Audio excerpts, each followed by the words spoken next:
Welcome, everyone. This is our June board meeting. Today is Tuesday, June 18th.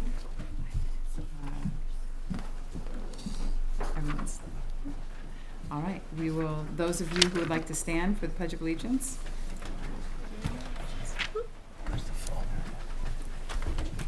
I pledge allegiance to the flag of the United States of America and to the republic for which it stands, one nation, under God, indivisible, with liberty and justice for all. Thank you. Next is does any commissioner have any items to remove from the consent agenda? Commissioner Pillsbury. I would like to amend the consent agenda to add an item to award a bid for the computers, our annual computer bids. And that would be under Facilities and Finance Committee. Item B. So that is agenda item number 8B. Thank you, Commissioner Pillsbury. Anyone else? Commissioner Curry? Yeah, I don't know that we need to remove it. There's just a small technical piece of information that needs to go in the DE&I committee minutes. So we probably don't need to remove it. You can just email it to Mike and Bonnie. Okay.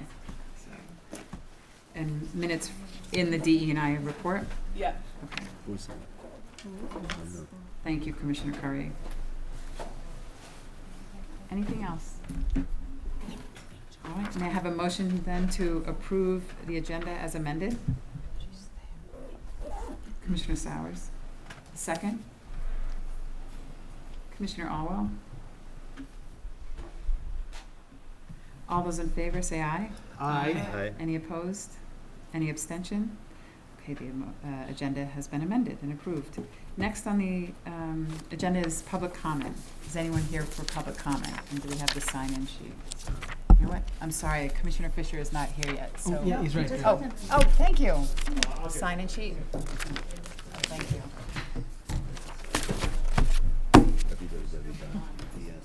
There's no one on it? .org. I'm not good at remembering things, details.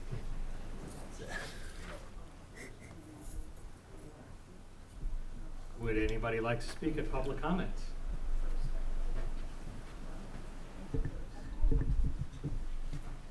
Great. Thank you, Superintendent. Thank you. Seeing none, we will close public comment and board reflections. Seeing none, we'll close board reflections. Next item on the agenda is good news. Superintendent O'Bang. Got a few pieces of good news here, and it's appropriate towards this end of the year. I'm just going to open up a couple of documents.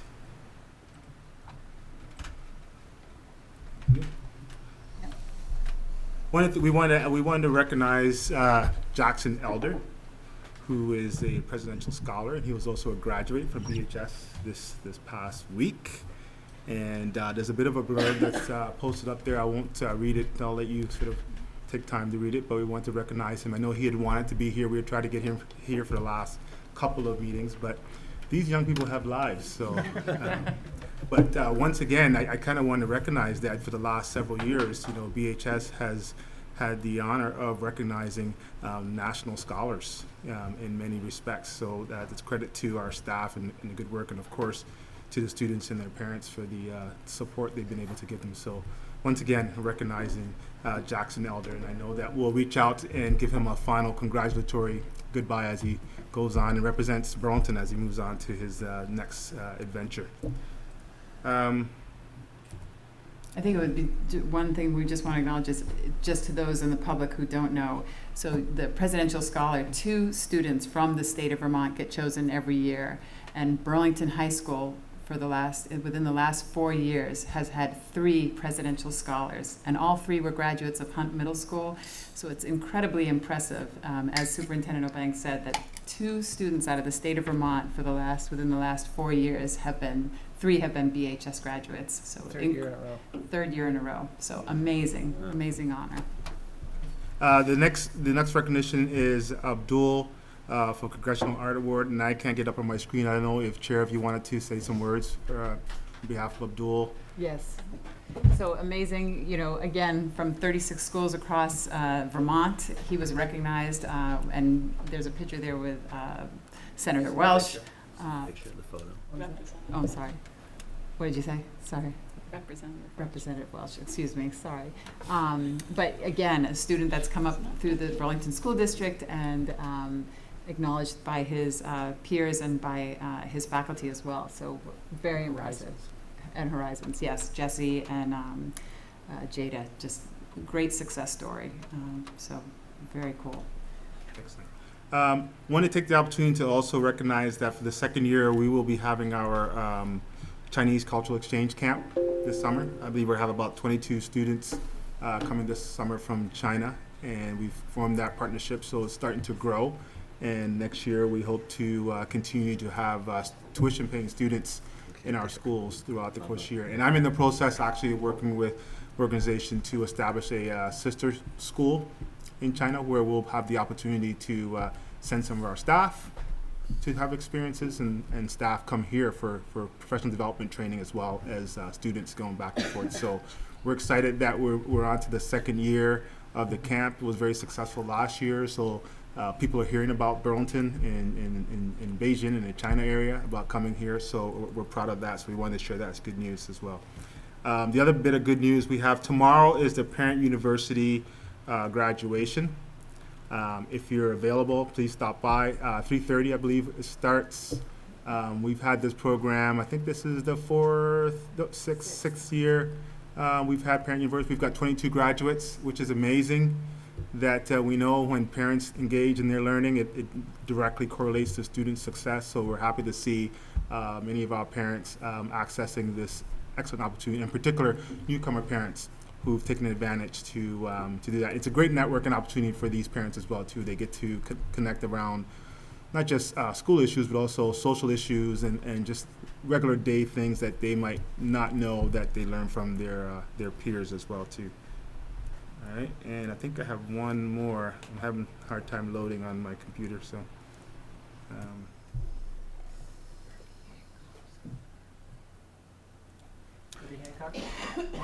Yeah, I can't get that open. You want to do that one, Russ? Keep on reaching, it keeps on turning, and it won't be too long.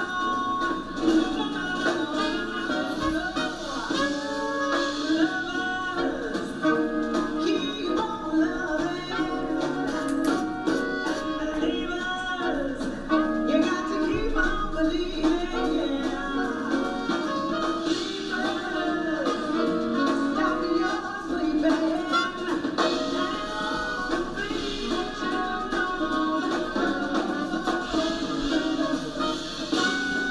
I'm so glad that you This could be interesting.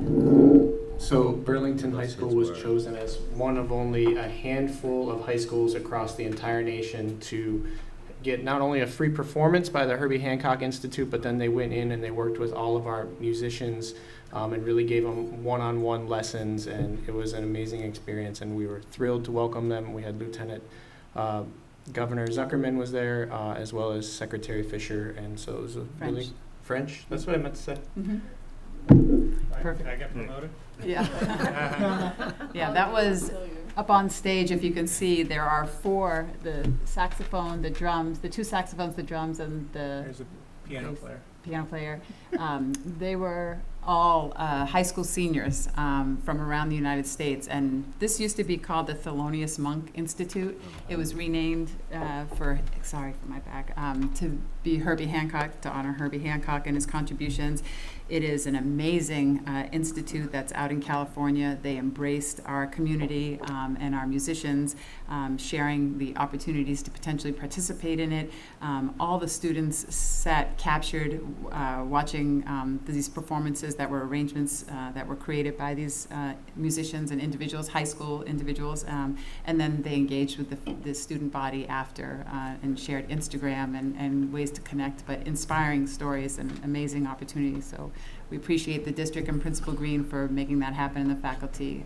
It was a great enrichment that was at no expense. And those, yeah, we like that too. Yeah. I'm going to move right to the last item we have on for good news is the reason why we're here today to have our board meeting, because we want to give the board and anyone who's interested to view some of the construction that's been happening here at Edmonds, which is part of our bigger capital plan. And I know sometimes we sit around the table and we talk about numbers and papers, but this is an opportunity to actually see those words in your decisions in action. So we've got our Director of Property Services, Marty Spalding here. He's going to guide us through a quick mini tour.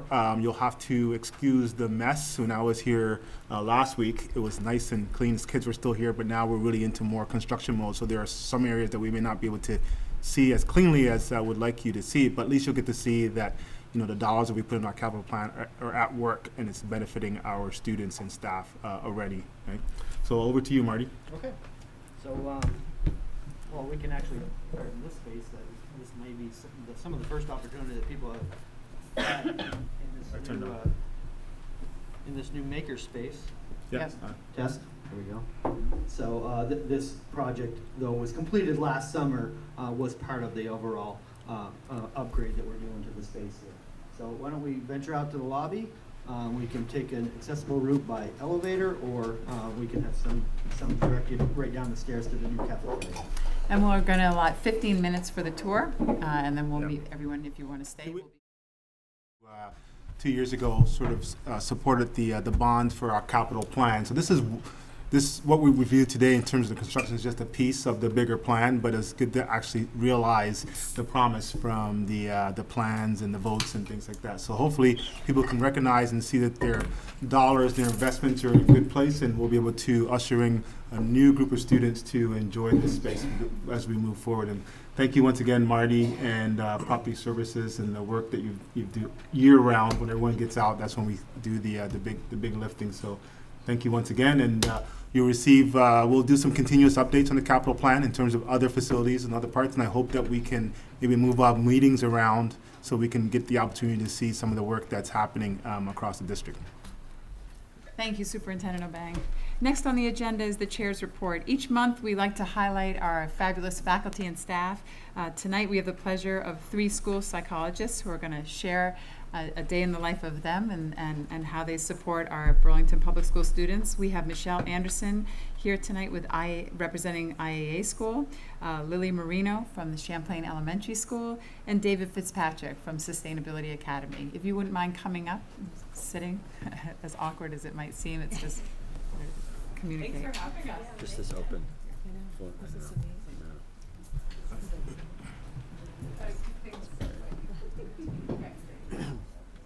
Great. Is this perfect. Welcome. great? Okay. Thank you you. so much for having us. We'll try to keep things brief, but we just wanted to kind of share a little bit about who we are and what we do. So again, I'm Michelle Anderson from IEA. I'm Lily Marina from Champlain.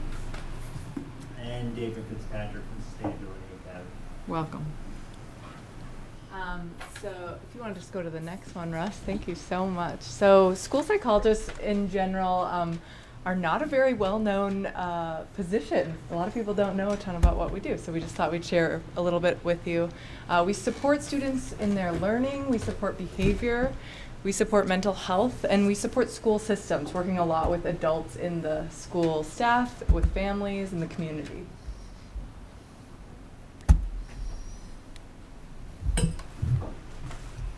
We have a really comprehensive training background, and through this we're able to support students' abilities to thrive, as well as teachers' abilities to think, really focusing on a strengths-based approach.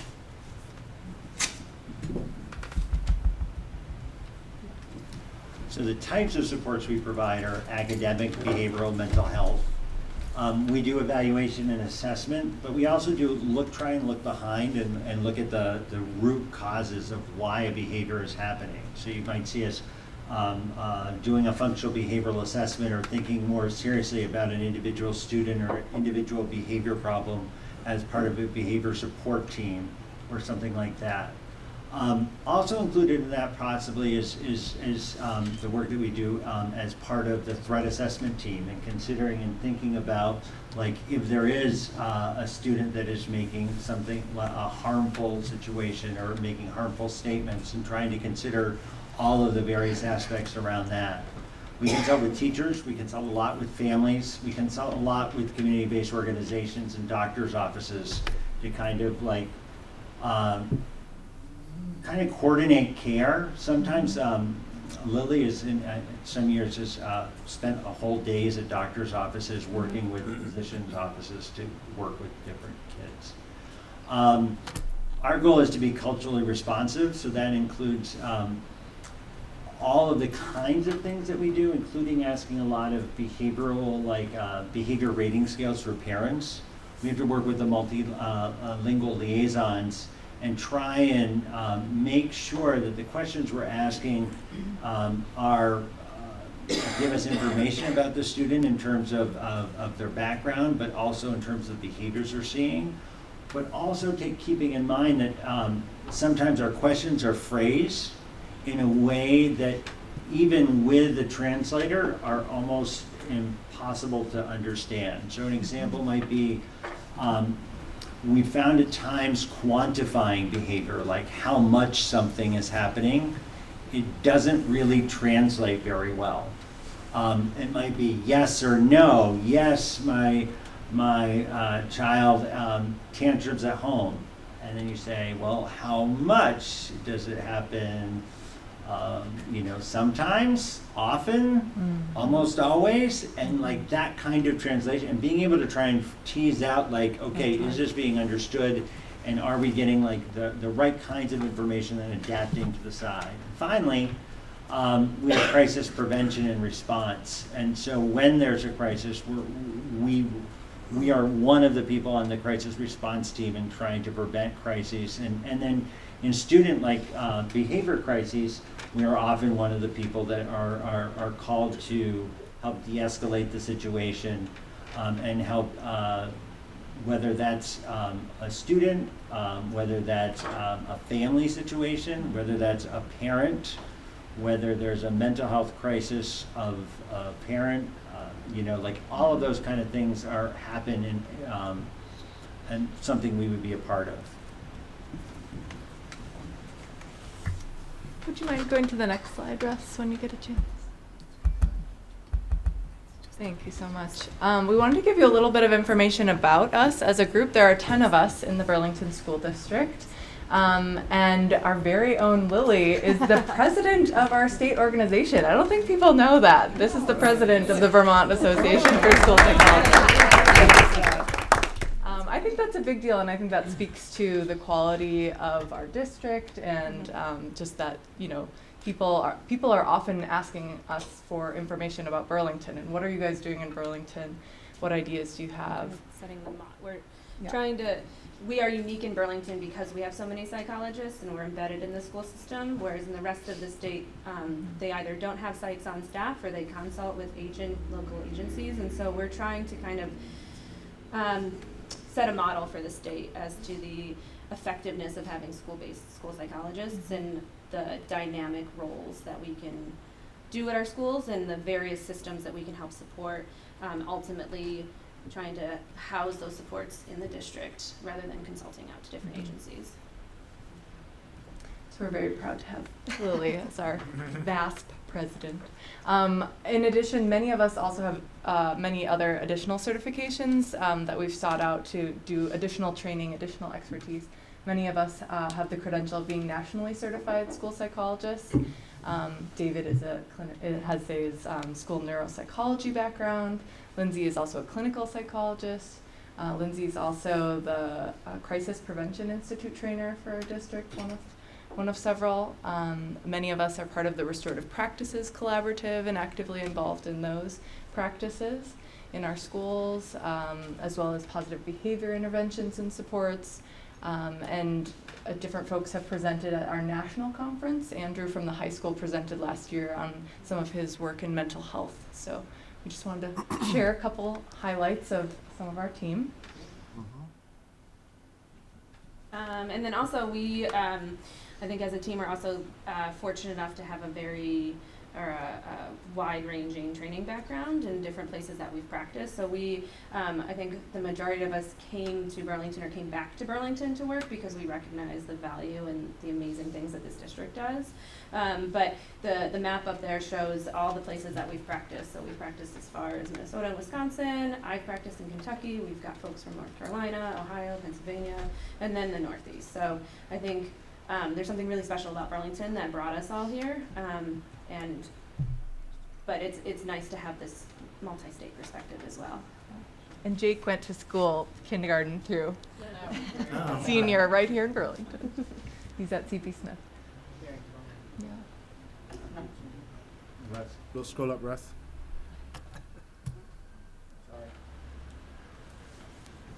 So we support, some of this I've said in a different way, but school, family, community partnerships, we're really working towards student achieving, but also their student well-being. Thinking really seriously and deeply about database decision-making, both at the individual student level, which we're kind of known for as like the gatekeeper for special ed, but also at the school-wide level. How can we respond to different trends that we're seeing, and then creating safe and supportive environments for students, staff, and families of all backgrounds. I put together a slide of what maybe a day in the life might look like. It looks so different every single day, and I don't think I've ever set out my plan, and that is exactly what happened in that day. It always changes, but that's part of our skill set, is being able to be flexible and going with the needs of our school in that day. But gotta have a triangle in an education presentation. So these are a couple things that we do that support kind of those universal pieces, the tier 2 smaller groups supports, as well as more individualized supports. So some of the things that we might be doing in a day would be, I might be meeting with one of our multilingual liaisons to do kind of what these guys were talking about earlier. I need to get some developmental history about the student that we're doing an evaluation on, and I'm asking questions that I'm hoping to kind of dig into what does the family see as typical development versus was there anything atypical going on, and that can be really hard to piece out. So I just adore our multilingual liaisons. I partner with them all the time.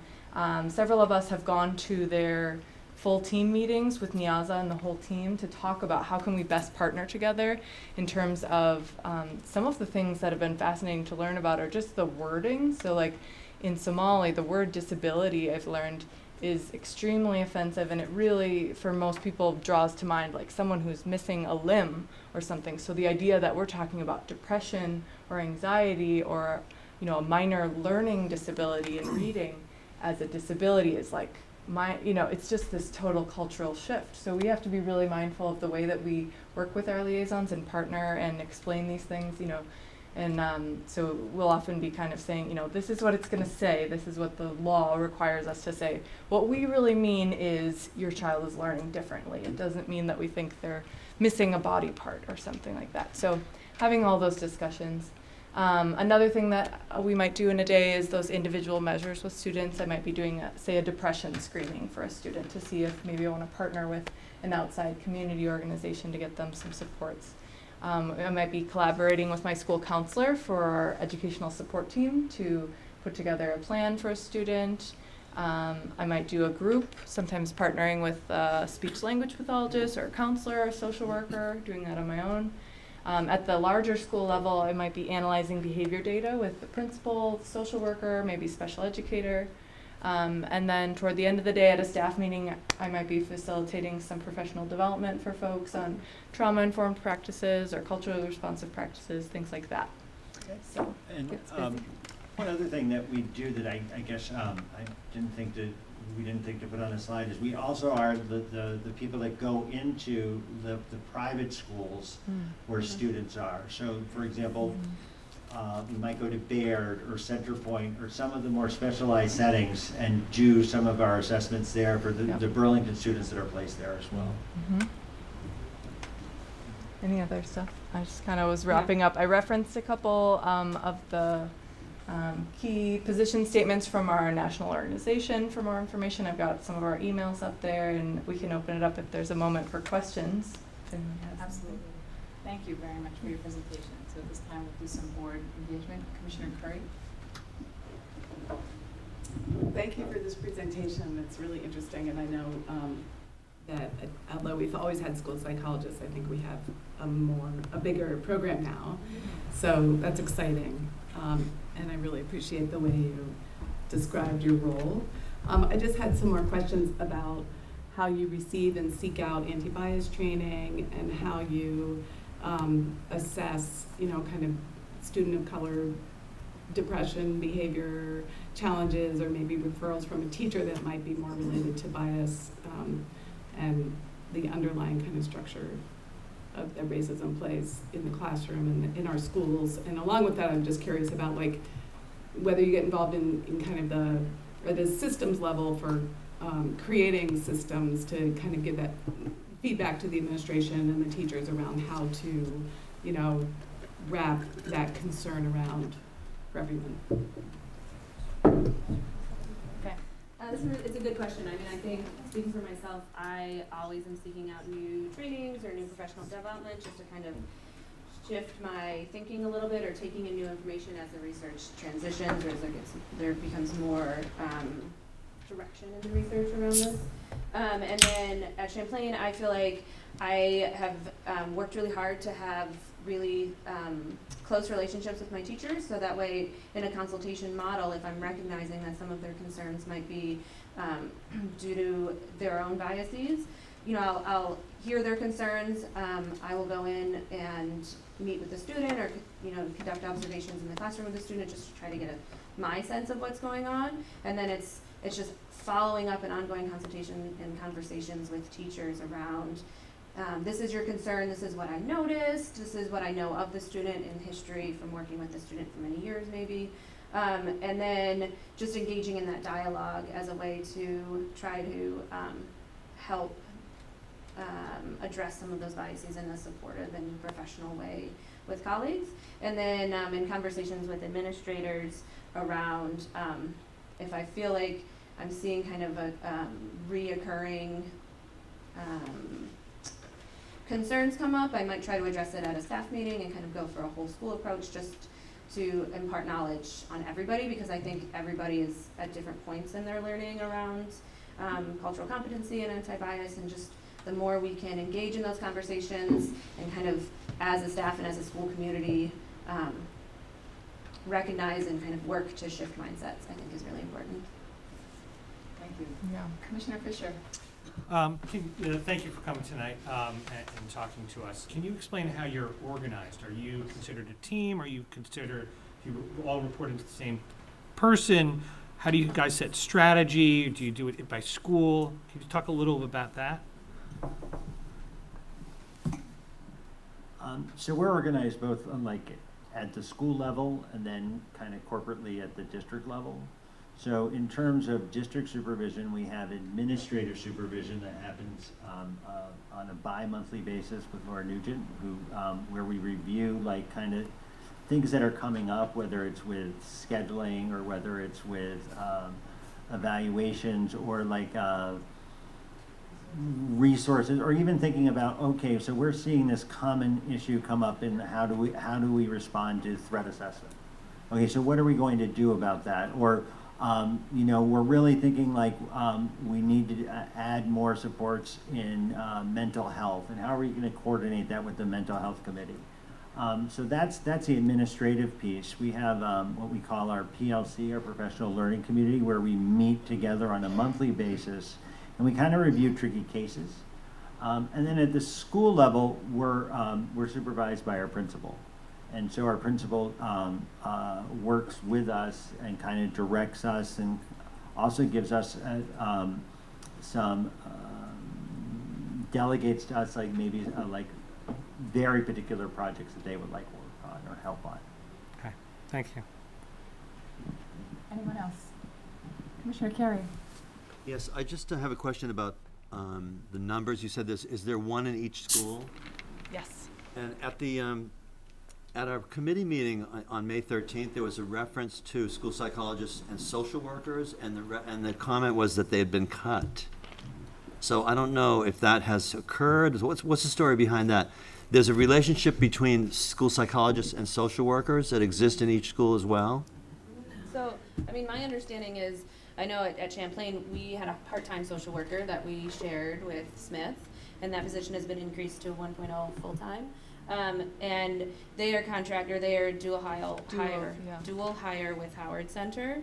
And so, I team with my social worker nearly every day on tricky cases. Sometimes it'll be kids that we overlap, and sometimes it's just for like, I need some consultation, I need some supervision, and but my understanding is that social workers, at least at the elementary levels, there hasn't been a decrease in social work support. I could be wrong though, I'm just speaking from my school. I think what you misunderstood, what they were, not you guys, but at the meeting. Okay. What they were saying there was that school social workers were cut in order to hire psychologists at every school, and that's why there's less school social workers. Okay. That was the... Just to kind of close that loop, is just to say that one big benefit of school psychologists, I think, that and school counselors, that is slightly different than what happens with contracted work through Howard Center, is that Howard Center ends up having to pay part of their way through individual cases and by billing insurance. So whereas we, because we're school employees, if a problem comes up with one student, then any student, we don't have to worry about insurance paperwork. We can immediately work with them. And so when there's tricky cases and you don't know what to do, that flexibility is really helpful. I think Thank you. I'd like to close this chapter just because we are going to stay time bound, but we can follow up. You gave us your emails, and if Commissioner Curry, if you wouldn't mind, we'll follow up. But thank you very much. Thank you for having us. Thank you.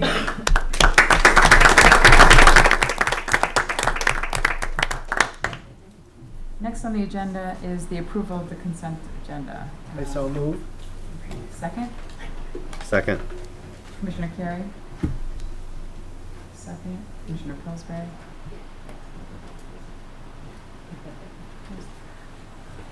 All those in favor of approving the consent agenda, say aye. Aye. Any opposed? Any abstention?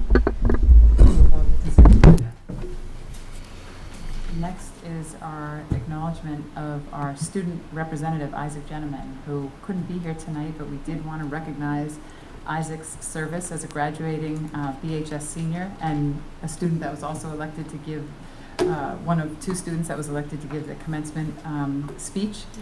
So we want to publicly recognize and thank Isaac for his time on the board and wish him well as he enters Brown University this fall. And thank you very much on behalf of the board.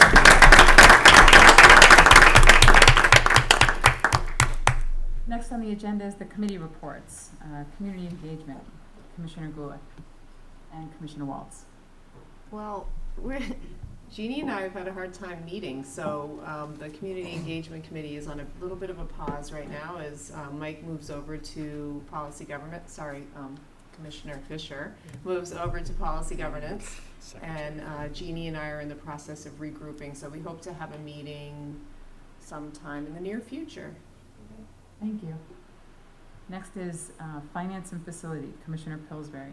Finance and Facilities has been meeting every other week on Thursdays at 5 at the Director of the Facilities office, because that's where he has all his materials for us. It's very, very advantageous at this point with all the work that we've been doing. Basically, the bottom line is that we've worked on the bids that we're going to be talking about tonight. And we also have the community engagement report on preschool, and we are looking at that and developing a timeline for all of the questions that we feel like we need to answer to bring a proposal to the full board financially and educationally. And we're in the process of trying to get all of the information with the Director of Finance and the Director of Facilities working on that with us. So we're still in the process of developing a plan or a proposal to bring forward to the board, hopefully by the end of the summer. That is our goal. I'm not committing myself to that, though, because of all the things that we seem to be up to. I'm going to go, there's quite a few things I need to bring to you for motions. The first one is the CHEM contract approval.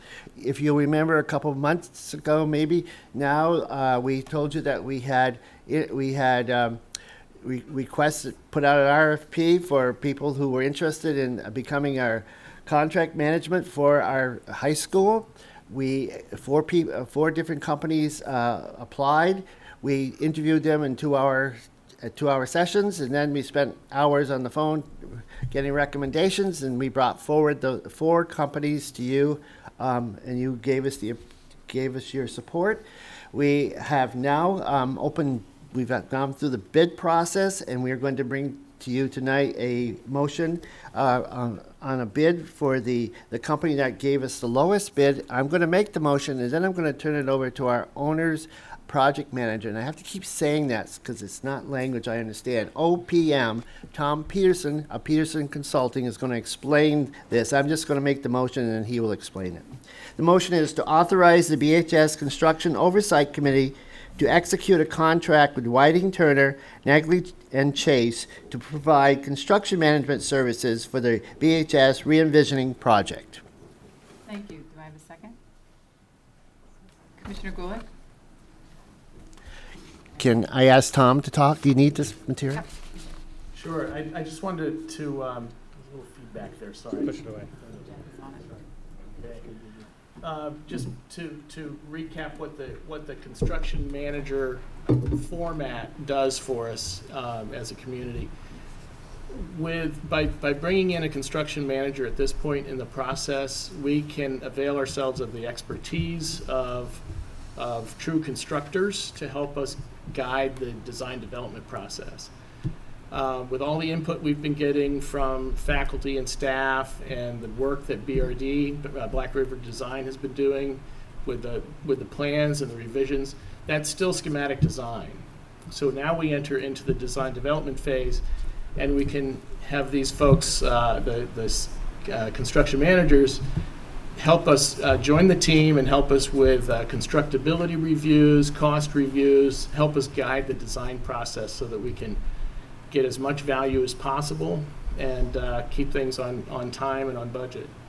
So Black River Design and Marty devised a system for developing a bid for this service, and it's all in compliance with the Vermont public bidding laws. So we're really put out a bid to find out how much would it cost for the Burlington School District to hire your expertise for the duration of the project. So they will act as general contractor once things are underway and they start, but they'll be conducting sub-bidding with all the subcontractors, reviewing that with us as the oversight committee. So the bid package that was put out was really inviting these 4 qualified contractors to tell us how much it would cost for them to provide those services for the duration of the project. So I think you had a chance to review, I hope, the bid reviews and the bid tabulation. And Whiting Turner, partnered with Nagley and Chase, was the low bid, and we're really pleased with that. We've got Dylan Lozier and Tim Kustuk from Whiting Turner here tonight, and we're really excited about getting them involved in our next project meeting, which is tomorrow morning at 8:50 in the cafeteria at BHS, or I mean in the auditorium at BHS. So we're eager to get them on board and get them working this summer. Thank you. Any questions about the process? Or? This time, any commissioners have any? Commissioner Fisher. Just one question: why both Whiting Turner and Nagley Chase together? Why is that a good combination? Well, I think they're going to maybe have to answer why they teamed up together. Yeah, let's put them on the spot. Yeah. All right. Welcome, This will be the easiest part of the job. Great. Everybody hear me? Yes. Yeah, thank you. Great question. It was, the main strategy in our approach to partner was based on very similar partnership experience, which we just delivered at the University of Vermont Medical Center. If you don't know, that was about a $120 million project where we did the exact same partnership. So it capitalizes our national expertise as well as regional expertise, but it also ties in the local factor of Negley and Chase. They've been working in this building and in a lot of the schools within the district. So we have a proven partnership, and when you paired our national and their local, we thought it was the best opportunity for the district to bring those forces together. Thank you. Sure. Any other commissioners' discussion? Thank you. Thank you for your time. So with that, Commissioner Pillsbury, would you read? So I read the motion again? Okay. Motion. I move to authorize the BHS Construction Oversight Committee to execute a contract with Whiting Turner Negley Chase in the amount, I should put in the amount, I think, $4,359,000 to provide construction management services for the BHS re-envisioning project. And it was seconded by Commissioner Carey. All those in favor? Aye. Aye. Any opposed? Any abstention? Motion passes. Thank you. Thank you. My second motion is to award Edmonds snow removal equipment bid to Milton Rental Sales and Service for the amount of $83,509.66. Do I have a second? Commissioner Wick? I'll second. This is this was one we tabled a couple times ago because we wanted to get the Director of Finance Lavery's opinion on what needed to was this a good use of our money. This money comes out of the property services money that was not spent this year for on other items. In other words, we did have some savings, and I'm going to ask Director Lavery to speak to this.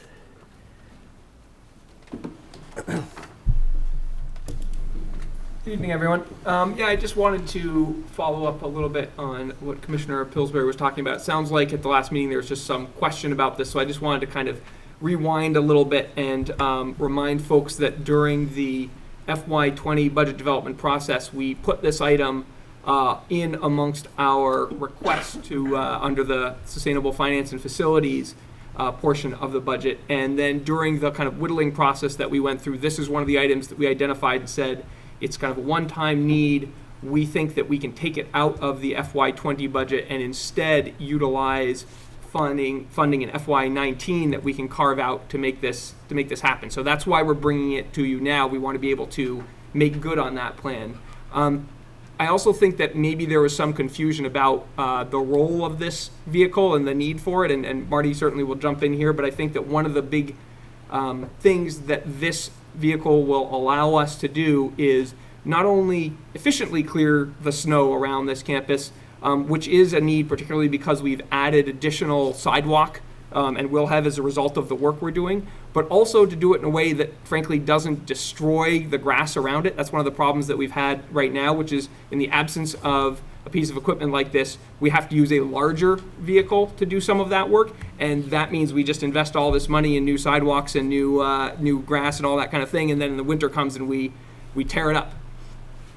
So anyway, yeah, I don't know if there's anything else other than to make clear, this was part of the plan that we all thought we were kind of on board with during the budget process, and hence removed it from the FY20 budget, and also just so you kind of understand the need. This isn't something that is just there for good looks. It's actually to help preserve the major investment that you all saw during your tour. Thank you, Director Lavery. So with that, sorry, Commissioner Fisher?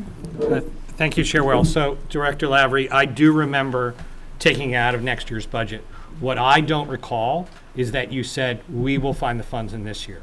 And so I trust you. But I think this speaks to when we do the budget process next year, I think it's important that we have a note taker, because there's a lot of wheeling and dealing, whatever we want to call it, ins and outs, whatever metaphor you want to use, where we're pulling stuff in and out. And obviously we can't remember everything. So I think it would be helpful next year to keep some minutes about that. Thank you, Commissioner Fisher. All right. So with the motion on the table, Commissioner Pillsbury?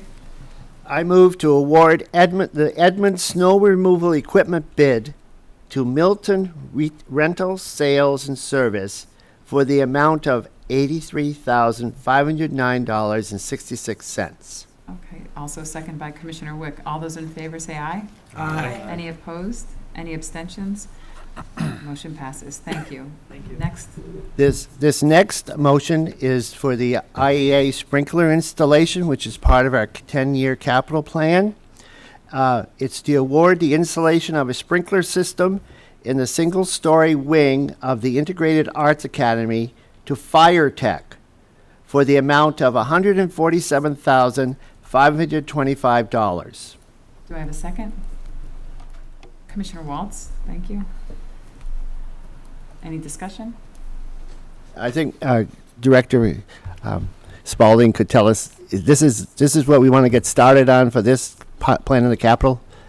So, as you've heard me talk about IAA being one of the priority projects that we have on the docket, that includes upgrading the building envelope and windows and mechanical system, this sprinkler system is a requirement to do some of those upgrades. So because we're not able to do all of those upgrades without displacing students for a period of time, we want to take the opportunity to install that sprinkler ahead of time, so that as we do those future improvements, all that work is done ahead of time. And the reason why the sprinkler system is necessary to do those improvements, currently, it's not a requirement to have sprinkler in a building, but it is a required, it reduces some of your design around egress. So all of the classrooms in the current first floor of Integrated Arts Academy have a exterior door allowing students to have a secondary egress out of those spaces. With the future improvements that we're doing, adding new windows into those openings, we're taking away the exterior doors and adding new large windows, very similar to the work that we did at Champlain. So if we decide to, let's say, do a couple classrooms at a time versus that entire wing, that would allow us to do some of that continued work just in the limited time that we have over the summer, we would have to implement this entire sprinkler system ahead of time in order to do that, because we can't install the sprinkler system one room at a time. Commissioner Ivancic. I have a question. So if we improve the sprinkler system now, I guess, so the whole mechanical for both the old part and the single-story part of IEA has to be redone. So if we're putting in a new sprinkler system, the question that comes to my mind is, well, when we redo the mechanical, aren't we going to have to then redo the sprinkler system? No, we wouldn't have to redo the sprinkler system on this main floor. The way that the building is, that single-story addition is designed, it's a complete concrete structure. So unfortunately, all of the ceilings are exposed concrete. So, and all of the rooms have what's called unit ventilators. So the upgrade mechanical system to that single level area is going to be replacing the unit ventilators, which are built into the exterior wall. Okay. And the sprinklers and the sprinklers are up above. So we will be adding new lighting down the road, and we'll have to work around the existing, the new sprinkler system. Thanks. Thank you. All right. Seeing no more questions, Commissioner Pillsbury. I move to award the installation of a sprinkler system in the... One second, Keith, I apologize. Oh. So, I just wanted to also mention that we elected to not take the additional alternate to paint all of the sprinkler piping, because we are going to be doing those upgrades down the road. So I want to actually revise that dollar amount to deduct the $17,250. That's right. I apologize. What is that amount? Total would be $130,275. 0 cents. Okay. I was wondering about that. 130,275. Right. Yes. I move to award installation of a sprinkler system in the single-story wing of the Integrated Arts Academy to Fire Tech for the amount of $130,000 $1,278,275. Second by Commissioner Waltz. All those in favor, say aye. Aye. Any opposed? Any abstention? The motion passes. Thank you, Commissioner Pillsbury. This is our second summer project on the 10-year capital plan for Hunt. Remember last meeting, we approved the paving at Hunt. This is for the Hunt restroom renovations. And it's to award the Hunt renovation project to Farrington Construction for the amount of $494,733. Do I have a second? This will Commissioner Alwell?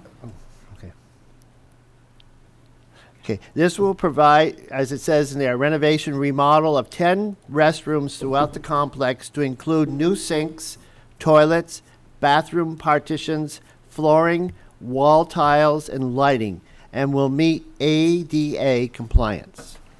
Any discussion? When Commissioner Bonch. when are the improvements supposed to take place? Go ahead. Starting within the next couple of weeks. Thank you. Any other discussion? Commissioner Fisher? I've noticed that 3 of these 4 are all single bids. Can That you is correct. talk about that? Yep. So, this Edmonds restroom renovation was a bit of an afterthought. Our focus for this year was to do the parking lot paving. Because we decided to move the Sarah Hallberg program out of that facility in order to do that parking lot and that paving and sidewalk improvement, it seemed like a good opportunity to take advantage of doing some additional work in that building when we don't have summer programming happening. So it was a bit of a feat to get that design work done in order to get out to bid. And unfortunately, it is an extremely very busy construction season for all contractors. So we thought we had 4 contractors that were very interested to submit a bid here. We ended up receiving 1. You know, it's within the amount that we anticipated it would be. It would be nice to have a comparable price there, but taking the opportunity to get this work done during a summer where we have a vacancy in that building, as opposed to, you know, moving that program out for additional summers, I would fully support taking advantage of it based on this dollar amount that we received in that bid, even though we don't have any alternate bids to compare it to. Thank you, Commissioner Fisher. Thank you, Director Spalding. Any other discussion? Okay, seeing none. Commissioner Pillsbury? Okay, annually, the IT department puts out We're going to vote on the Hunt. To award the Hunt renovation project to Farrington Construction for the amount of $734. Thank you. Second by Commissioner Alwell. All those in favor, say aye. Aye. Any opposed? Any abstentions? The motion passes. Thank you. Okay. Annually, the IT department puts out requests for proposals for computers. They have done that this year. Director Lavery will explain that in a minute. I'm just going to move to award the purchase bid to Bytespeed LLC for the purchase of at least 200 and not more than 300 computers at the price of $619 per computer. Do I have a second? Okay. Commissioner Alwell, thank you. And Director Lavery. Okay, so as Commissioner Pillsbury noted, this is a kind of routine thing. We've done this, I don't know, every year that I've been part of this anyway.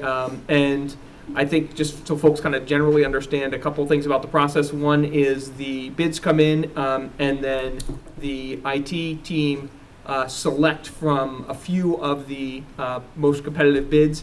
They get sample machines in, and they run them through a battery of tests that I don't pretend to understand, but that gives them the confidence to make a recommendation. So it's not solely based on the lowest bid here. It's based on a combination of price and their assessment of the machines. And then one other thing, just to kind of note, we are and have been reducing the number of desktops we replace annually. They still get a lot of use, but as you've probably seen, we've moved to a lot more one-on-one devices. There's Chromebooks in particular that are often replacing desktops. So this number is, again, we've typically provided a range, but just so you know, this range is something that is lower than a few years ago when we used to routinely replace more of these machines. And thank you, Director Lavery. And for the board, any discussion, questions? And I just have one. Who is our lead IT individual within the district? So Jason Evans takes the lead on these projects here. Jason is the network engineer for the district. Great, thank you. Commissioner Sowers. So 200 computers, I mean, it still seems like a lot to me, and if we're doing this annually, so this is, how often do you replace the computers, and seems like a lot. I'd have to double check with him. I think they're on a 3 to 4 year replacement cycle, which is kind of typical for these machines. Okay. So 5 years. 5 years, even better. 5 years. Okay. All right. So the laptop, the Chromebooks are the 3-year ones. Thanks, Jeff. Okay. Perfect. So 5 years, even longer. Yeah, and I guess, I mean, in some ways it is a lot. On the other hand, when you go through all of our buildings, I mean, you even just look in this room. There's a handful in here, so it adds up. Yep. Thank you. Any other discussion? Seeing none, Commissioner Pillsbury. Move to award the purchase bid to Bytespeed LLC for the purchase of at least 200 and not more than 300 computers at the price of $619 per computer.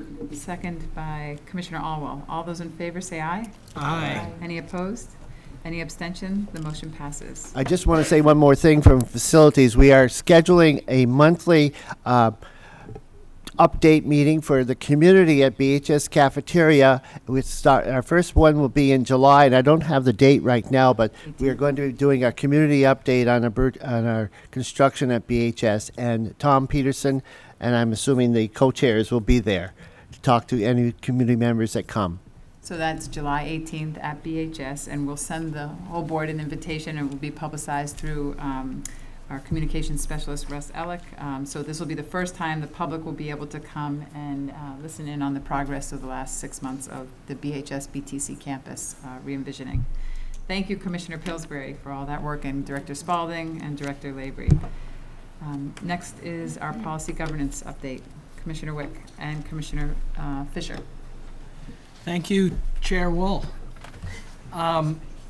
This evening, you'll notice that agenda item 10 are some new, what we call mandatory policies, which the superintendent will be briefly introducing us to, and then we'll consider those in committee and bring them back at another time. But the only other thing I want to talk about tonight is we all received an email on June 7th from the Vermont School Boards Association. It's their annual call for resolutions. What I'd like to ask is if any commissioners have any resolutions that they'd like to bring to the full board in our July meeting, and then the full board will consider them. And if the full board approves them, they'll get sent on to the VSBA. The deadline for us to get any resolutions we want to the VSBA is July 15th. And our regularly scheduled July meeting is Tuesday, July 9th, I believe. I'm not looking at a calendar, but right around then.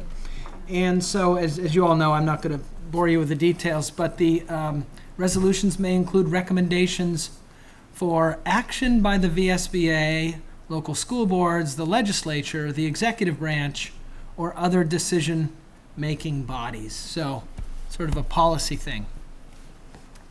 And I don't have anything else to report this evening, except we're meeting Thursday evening, our regularly scheduled policy and governance committee meetings. They happen every first and third Thursdays of the month at 5:30 p.m. at Champlain Elementary School in the library. And this Thursday, we're going to be continuing to deliberate and take input on the resolution for the proposed policy regarding the magnet school hiring policy. And I believe Principal LaShawn Sells may be attending this one, and possibly we'll have some other teachers and community members. So I invite you to attend if you can. Thank you. Thank you, Commissioner Wick and Commissioner Fisher. Next is diversity, equity, inclusion. Commissioner Curry and Commissioner Ivanchik. Thanks. So at the May meeting, it was the first opportunity for parents whose children were affected by being removed from the Green Mountain Transit bus. So we had a large crowd who came and talked about that, and fortunately the chair of the GMT board, Tom Chittenden, came as well, which was really both nice and helpful.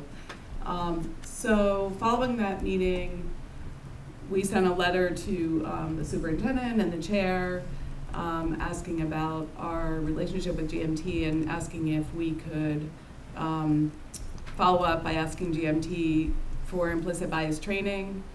And so I would like to know if that is happening or not.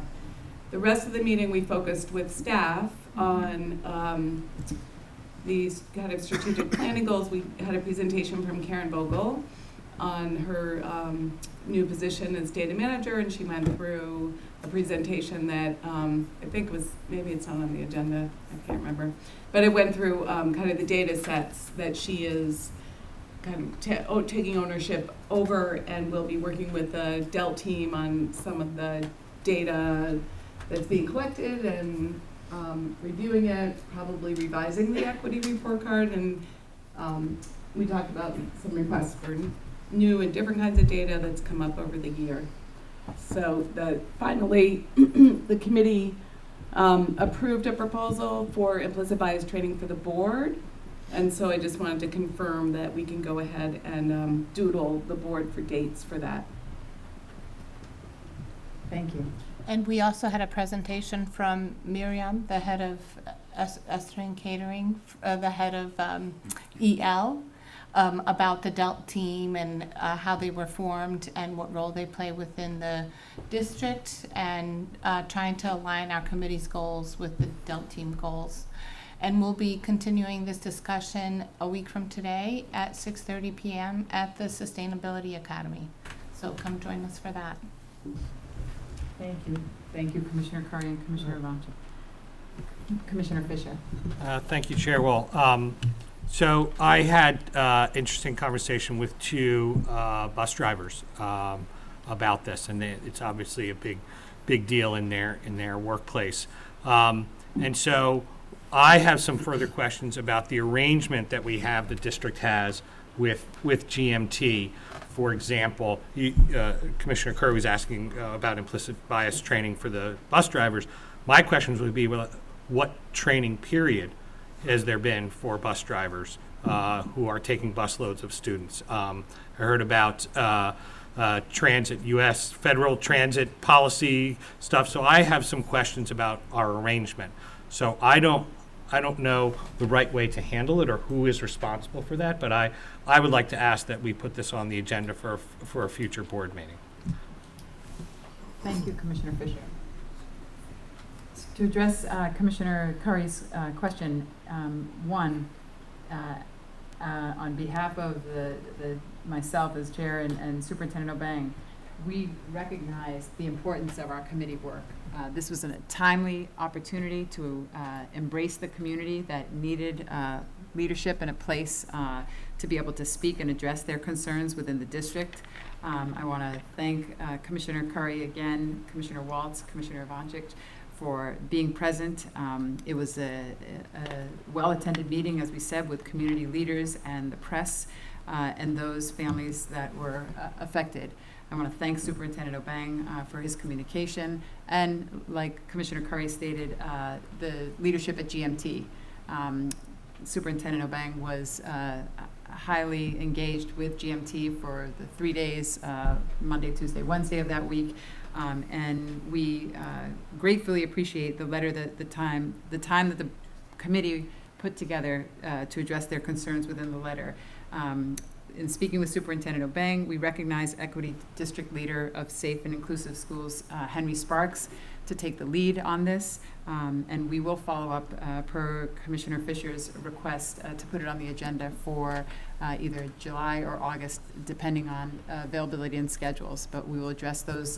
The letter, like I said, we valued it, and We did follow up with, because it was the end of the school year and the engagement of those families, we did receive confirmation from both the Edmonds Elementary School principal and the Edmonds Middle School principal that they did reach out and contact those families that were affected by this incident. So that work was done, but that we looked to Equity Leader Sparks and the superintendent for follow-up. So thank you very much. Any other reflections on diversity? The board implicit bias training follow-up. Yes, that is on our agenda to discuss with superintendent, date and time to be discussed, so I'll follow up with you. Okay. Thank you. Just a comment about committees and all.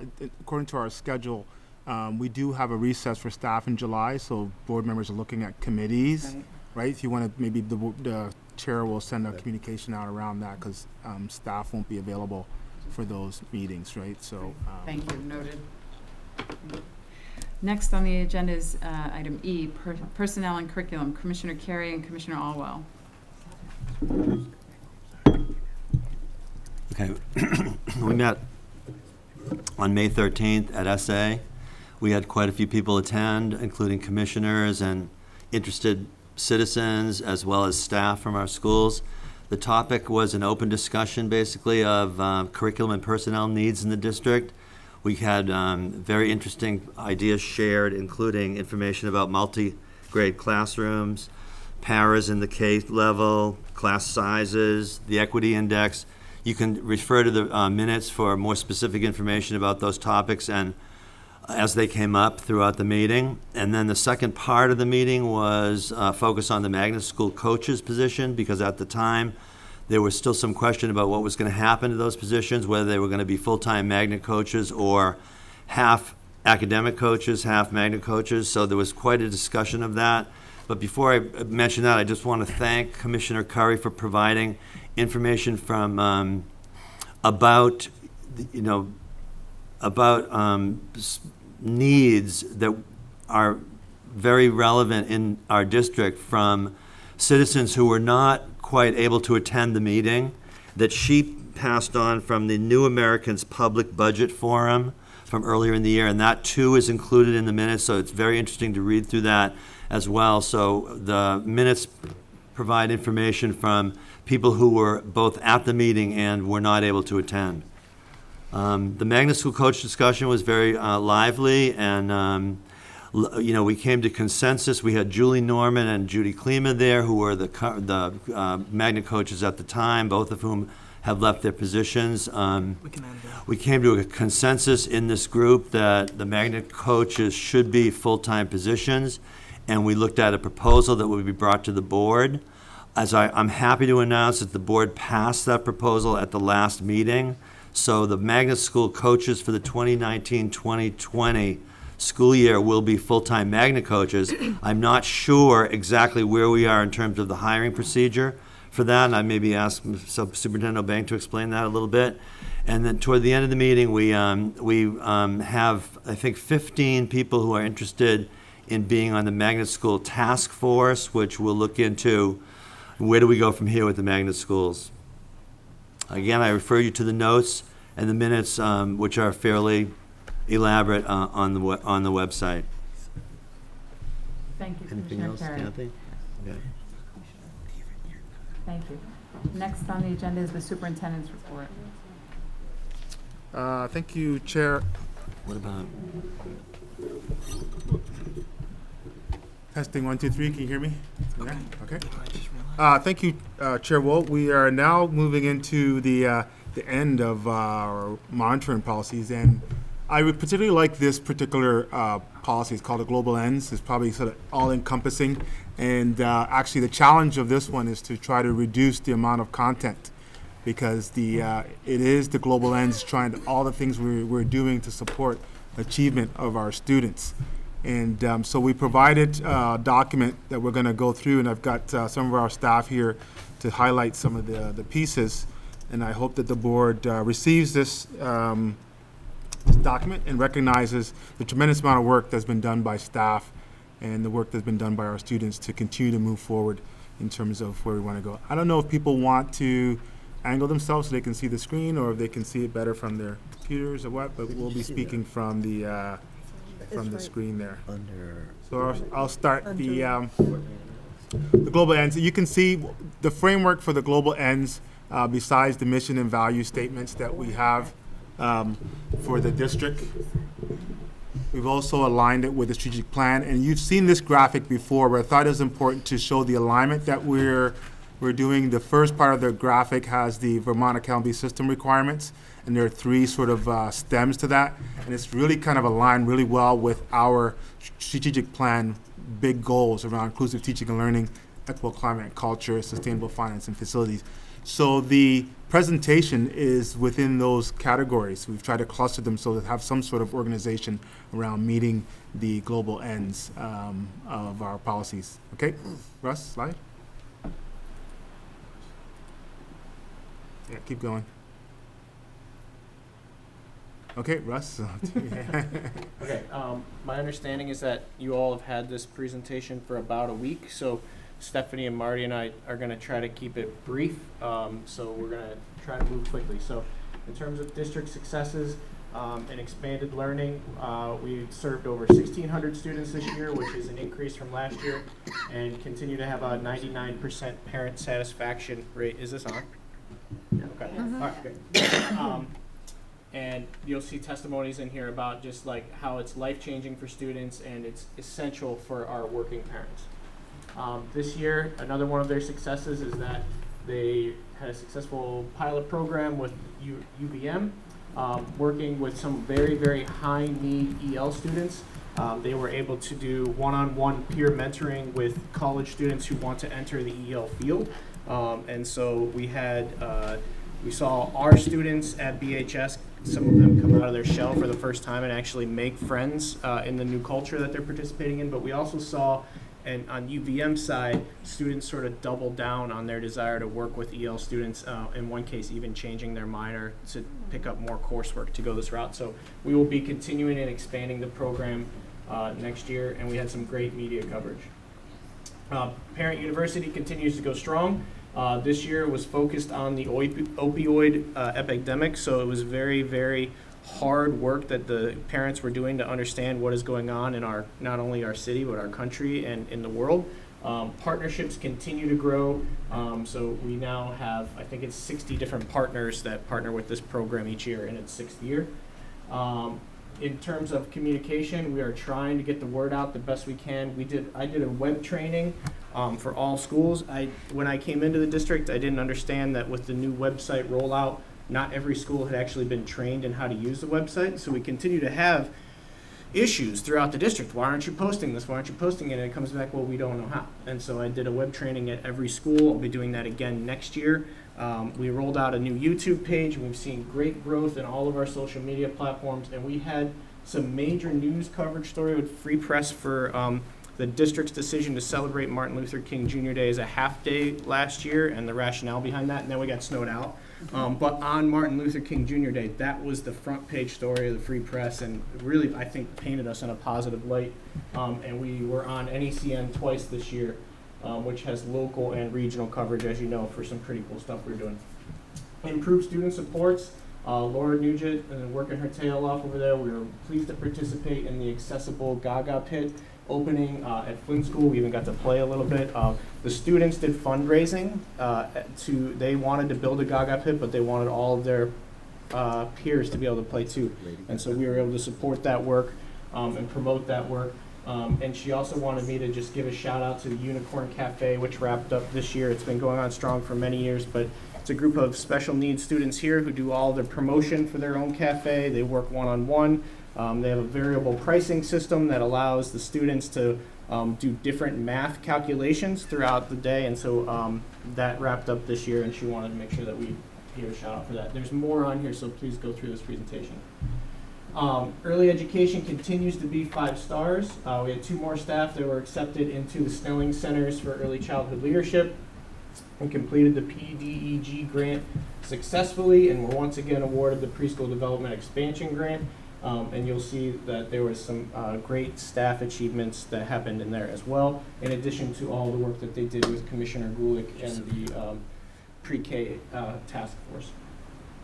Burlington Technical Center, they were just awarded an AOE Career Pathways Implementation Grant, which is going to give them the resources they need to develop an advanced manufacturing and engineering program. So that's something that they're really excited about. They have tremendous growth over there. It continues to grow. They had a 13% increase in enrollment in the last year, and there will be an increase this year as well. Scholastic achievements, some of these you've heard about. We talked about Jackson Elder today and Abdul Razik today. We also had a BTC student win the Golden Wrench Award, which is 16 juniors each year are awarded that. We won the Scholars Bowl State Championship, which is a really huge thing. Yeah. We had one of our students won the Vermont Brain Beat. That's a really huge thing. We honored her. Vermont Technical Center became the first technical center to enter a retail market in Vermont. They're selling brownies at grocery stores. So this is really cool stuff that our students are involved in. And then we had a student named the National Student Poet for all of the Northeast. Had an opportunity to interview her with our RETN promo video, and she is incredible. So we're very blessed with the work that our students are doing. English Learners Program continues to have successes. They've done some great things partnering with Winooski, actually. They've created a multilingual liaison support collaboration. They were able to give presentations to the Burlington RISPNet, which is the Refugee and Immigration Service Providers Network. We're continuing to break down walls between EL and non-EL BHS courses, so we will have new co-taught courses next year with humanities, health, science, and math, where we're going to be able to get everyone in the same room and try to close the achievement gap for everybody while raising the bar. I told you I would get it in you. We also had a great thing that I'm hoping to, these two stories we want to talk about a little bit more throughout the summer, but the EL program gave culturally appropriate books to each and every one of our K-5 classrooms throughout the district. It was really moving to see people read these books that had and they all did a restorative circle around what the books mean and what it's going to mean for their students. So we hope to share a video of that over the summer. Students at BTC also created an app that would help us do a restorative practice survey. So as you know, we're rolling this out throughout the district, and they wanted to survey the students to say, how are we doing? So the students at BTC jumped on, and they created a mobile responsive app where you could go to your language and it would read you the questions and you could participate in that way. So that was great stuff that they're doing. And it was year 3 of the family-friendly report card, and more than 70 parents and students attended this year. And so that continues to be something that's really great. Our faculty is crushing it out there. If you recall, at the beginning of the year, Christy Galeese was named one of only 15 after-school ambassadors in the nation. Bobby Riley was named Regional Principal of the Year by Magnet Schools of America. Kate Stein was named Vermont Substitute Teacher of the Year. Melissa Clark at Flynn was recently was given some recognition for providing outstanding support. Shannon Walters, librarian at BHS, was nominated as a Life Changer of the Year. Stacy Curtis, she passed the school leadership assessment exam and obtained licensure as Director of Special Education. That is our pre-K director. Hamant Grishan was successfully defended his dissertation. He also works in after school. And Chris Salato passed his SHRM certified professional test. So people are really doing stuff, and that is this mentality in the district that we need to be continuously learning ourselves if we're going to be impacting the lives of our students. So I'm going to let Stephanie talk a little bit about curriculum innovation so that I can breathe. Thank you, Russ. That was great. Thank you, Russ. We have more. Save your applause. So next we're moving on to curriculum innovation, and our first example up there, this is the first year of the City and Lake semester course, which you heard about, and we're very excited through the work of a couple of high school teachers and some support in funding from the AOE, as well as support from the district. We were able to launch the City and Lake semester course, which has been very successful and really is the heart of what was behind Act 77 in giving students flexible pathways and alternative ways to demonstrate learning. So we're very excited about being able to continue that course for next year. The signups look really strong, so that's exciting. Going on, just another place, we have lots of innovation that's happening in our district, but Russ tries to keep us to a minimum number of slides here. So the other focus area for this presentation tonight is actually a partnership between curriculum and food service. In conversations with Doug last fall, we were trying to think about ways that I could take the elementary science curriculum and how we could partner with the great things that happen in our gardens across the district, because students are involved during summer school and after school in helping us to maintain those gardens, and wanted to have a more formal process. So we were able to build mobile cooking carts for the elementary schools, and we're able to now really take what we grow in the gardens and really tie it to our science curriculum and use these mobile cooking carts. So it's been a really fun and exciting project, and the kids have gotten a lot out of it. Next piece relates to the achievement gap, and some of this you've heard about throughout the year. This was our first year having 2 new positions that could really focus on the achievement gap work and the data behind all of that work. So those are the roles of Karen and Victor, and they were here a couple of months ago to talk about their roles. To help support their work, we rolled out a new module in the Power School system. We had been using Power School for our student management piece for a number of years, but this past year made the switch to also include the module that helps us track student achievement data. So that's helping to bring a lot of different systems under one umbrella and make it easier for teachers and administrators to access that data. We continue the work of the Achievement Gap Group in looking at what are the ways in which we can monitor our progress and how can we continue to use the data that comes to us in a meaningful way. So we're continuing to build and look at our annual equity and inclusion data report. You've heard us talk about the Vermont AOE snapshot, which will be released very soon for the first time. And that's going to help us really look at our systems and our data tracking protocols around achievement, behavior, and climate, as well as personalization data. And then continuing with what was started under No Child Left Behind and is now continued as part of the Every Student Succeed Act, we have a local assessment plan that includes progress monitoring. So we have literacy and math assessments that we administer grades K through 9 in addition to the state assessments.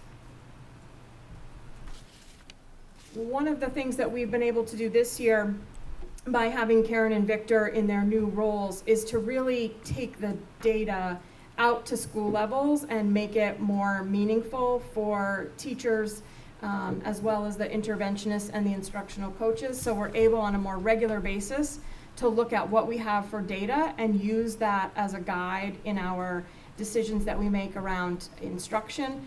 And also, because we had Victor and Karen and their work throughout the winter, we were able to take the data that they had available and help schools in making placement decisions. So we were able to have a more aligned process across K-8 for placement decisions.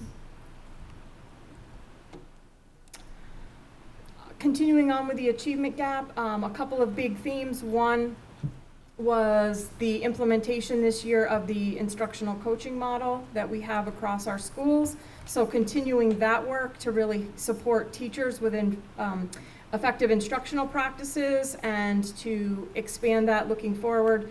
We're already in talks about our teacher mentoring program, which is an outgrowth of that coaching model. So that's very exciting to continue to think about the ways that we're supporting teachers with their instructional practice. We're also looking at models for ongoing professional development. Some of our key areas where we provided professional development this year included math, Orton-Gillingham, the Next Generation Science Standards, continuing our work around proficiencies and personalized learning, big emphasis on looking at our writing units of study at the K-5 level, and our work across the district for restorative practices. So those were our major themes for our professional development work this year.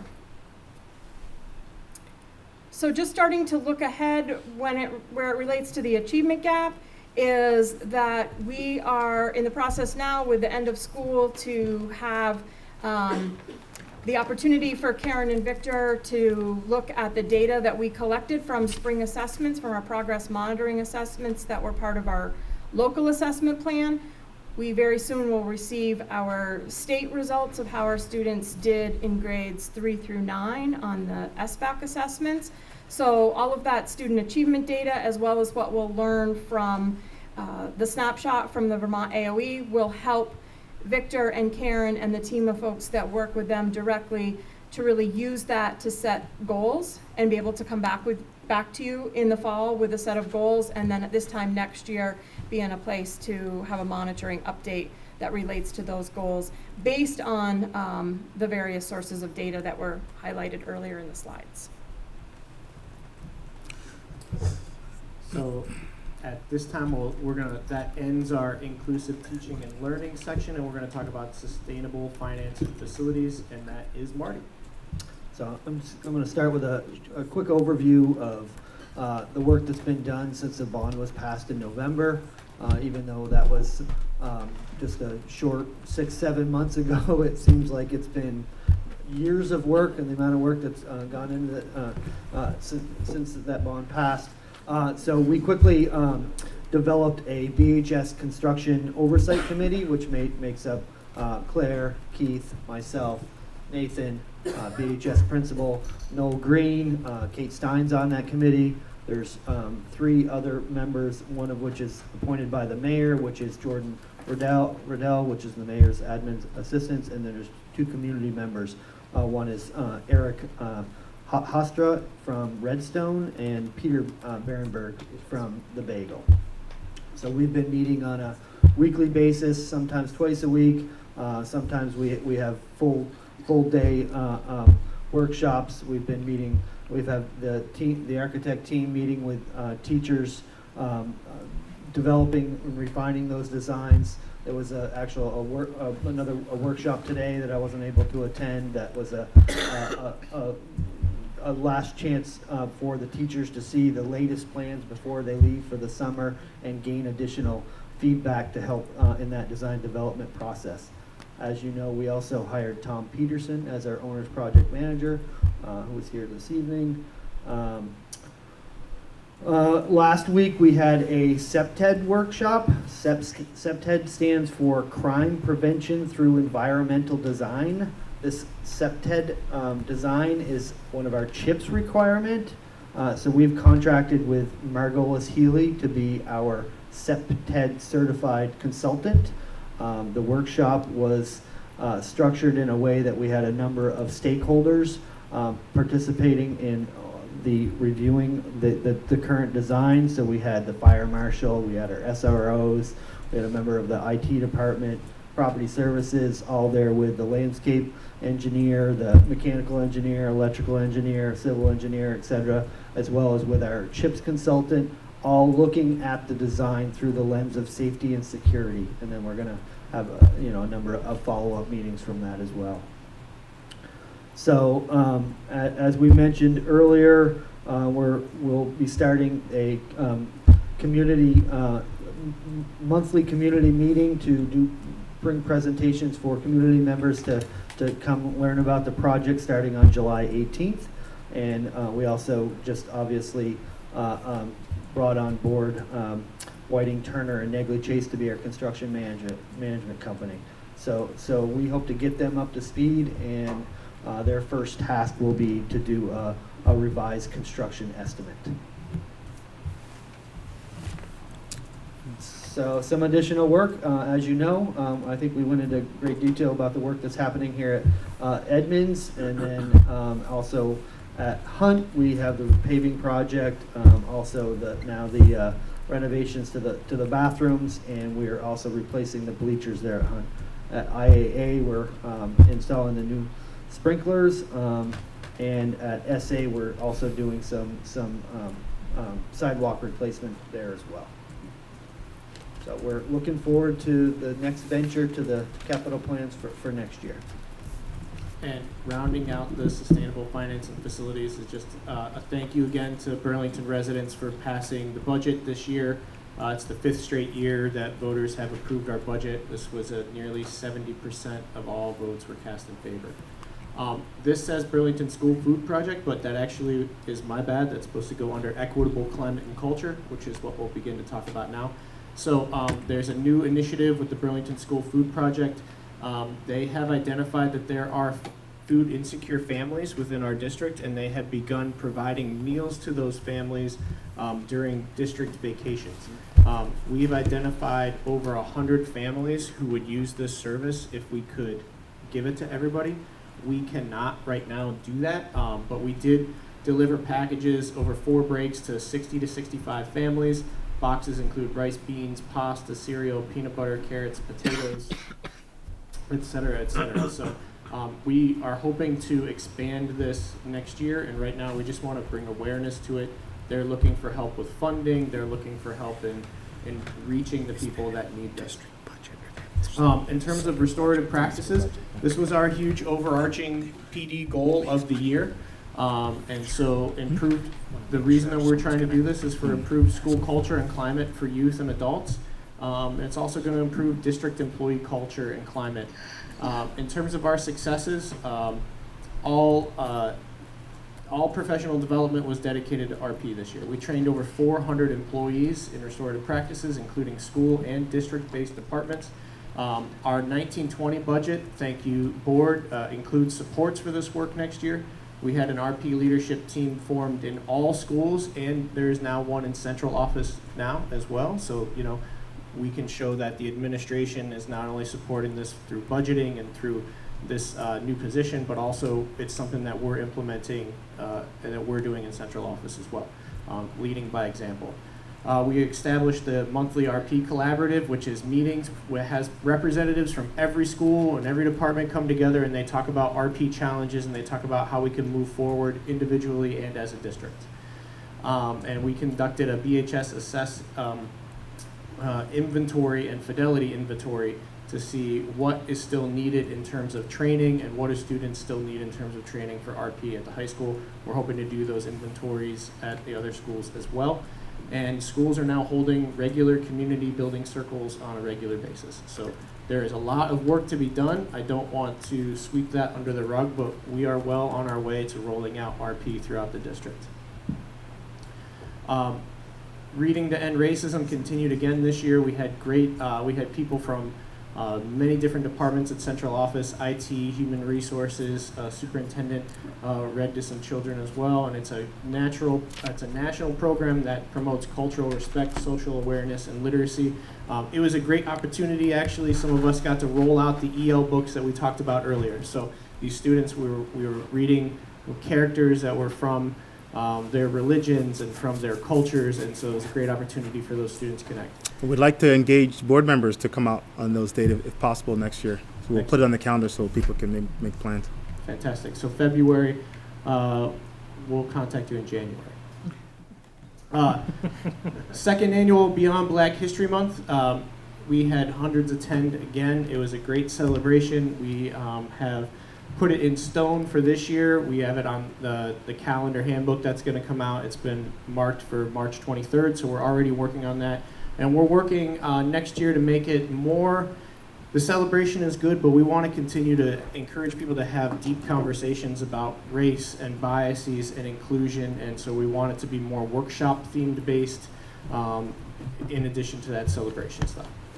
As we celebrate student engagement, we just want to give a shout out to the middle school students here at Edmonds, as well as their principal for supporting the work that was done in the social studies classroom, where students were challenged to find inequities in their school or in their community, but not only to find those inequities, but what do we do about them? And so we had a number of students give presentations up and down here.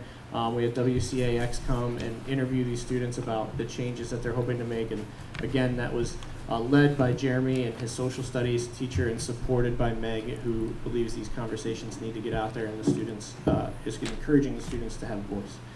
And as we round out equity, you'll recall that we opened the gender neutral locker room at Burlington High School. I remember when NECN came to do the story, Jack Thurston pulled me aside and he said, "You don't understand. I've been talking to people across the region, you are saving lives by putting this locker room in. And he had such empathy, and the story was so well done. And last, in terms of equity, is just thank you, teachers, for all of your great work. Thank you for everybody who helped deliver plants around the entire district and did that work for us. So I think at this point that concludes our rather long but rather awesome presentation of the great work being done in Burlington Schools. Yeah.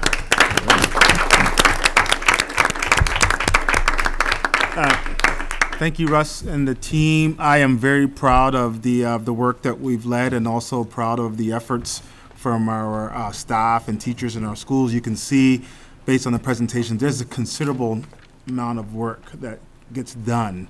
And we work in a complex district. I know sometimes we forget that, but it is quite complex. There's so many things happening at the same time, and I don't think we spend enough time highlighting some of the good things that are happening in terms of moving forward. So with that, I present this Global Ends documentation to the board as presented, and hope the board will receive this and will continue on the good work as we move into the next year. Thank you, Superintendent O'Bang. We'll open it up for discussion. Commissioner Sowers? I just want to say thank you, and that was awesome. And I've also heard from numerous parents about the increased communication and especially the articles in the paper highlighting our students and highlighting some of these great programs like the City and Lake Semester on social media. And I hope that we can continue this open communication of our successes and really sharing those with the community. So I will just say bravo and thank you, and great job. Appreciate it. Yep, thank you as well. Commissioner Gulick. I want to second what Kendra said. That was fantastic, and thank you for all of your hard work. I want to just speak really briefly about the restorative practices in the district, which I think are amazing and so important, and I love that we seem to be at the forefront of this in the state. We all know, though, that restorative practice goes beyond circle time, and it goes beyond professional development. It goes beyond lowered suspension rates. It has to be something that comes from within our district and without our district. So from the top down, something that we all embody: kindness, respect, safety, belonging, all of these things. I know that, I believe that we had a position this year for a restorative leader in the district when we went through our budget process. And I'm wondering if someone could speak to the status of that at this time. That would be helpful for me to understand. Thank you, Commissioner Gulick. Glad you brought that up, because we were actually just having a good conversation about that this morning, just as an update. Yes, we fully intend on hiring that position. We're in the process of having the key leaders come together to talk about what it really looks like and what the responsibilities are and what would it lie. And so that work under Stephanie Phillips and Bonnie and Sparks continue to have that conversation. And the other piece that we're trying to do is connect it with Autumn's role as the equity leader starting. So we're trying to make sure that it can work in companion and work together. So we fully expect to have those roles out for the fall for school to start. Thank you. When will the job ad be posted? Well, When do you expect the job ad to be posted? As soon as they can complete the description and figure out exactly what the positions are, then they'll post it. So sometime in the next, our goal is to have somebody in place for the fall for school to start. So. Thank you, Commissioner Gulick. And I do want to acknowledge Commissioner Ivancic had reached out to me today after meeting with the Restorative Practices Strategy Team, of which she is a part of, specifically about this position and its profile and job posting. So thank you both to Commissioner Gulick and Commissioner Ivancic. Commissioner Pillsbury.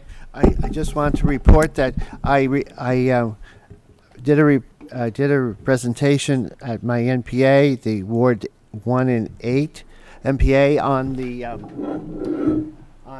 on with our capital projects and focusing on the Edmonds complex, and the residents there who are not involved in the school district or they're not children in the school district are really eager to be invited when the construction is done, to be able to walk through this school. And that kind of brings forward, some of us represent districts that don't have a lot of families in them, but we have a lot of people who, in my district and in Ward 1, overwhelmingly support the budget. And so this is a way to reach out to these citizens, to let them know what we're doing, because they want to be supportive. Yeah, and that's a great point. And that's something we've been thinking about in terms of having open houses for our tourists. And so we'll definitely be doing that, because we need to demonstrate to the citizens who've supported this whole bond what they're getting, and give people an opportunity to come and see it. So we'll start in the fall. Hopefully we'll have some considerable work done over the summer, that we can have a safe space that we can invite people to come and take a look. Thank you, Commissioner Pillsbury. Anyone else? Commissioner Fisher? So these are some amazing stories, and I embrace the need to tell these stories about our district. However, in my perspective, this report should be inclusive of all news, both good and bad. And it should include stories, and it should include data. I did some research. I looked at Winooski's Global Ends report. It's all data. I looked at Bellingham's, which we look at a lot. That was a combination of a narrative and data. I do not see the full picture. To me, this report is what has been going on in this district. And what I see are great stories, but it's a puff piece. You know, the line about 99% parent satisfaction rate, we did a climate survey in the last year. And looking at the data just now, the parent satisfaction rate averages under 80% across all those questions. So to me, these are amazing stories, but that's not what this should be. This should be what's going on in the district, the stories, the data, the good news, and the bad. And so I'm going to vote that you're not in compliance with this.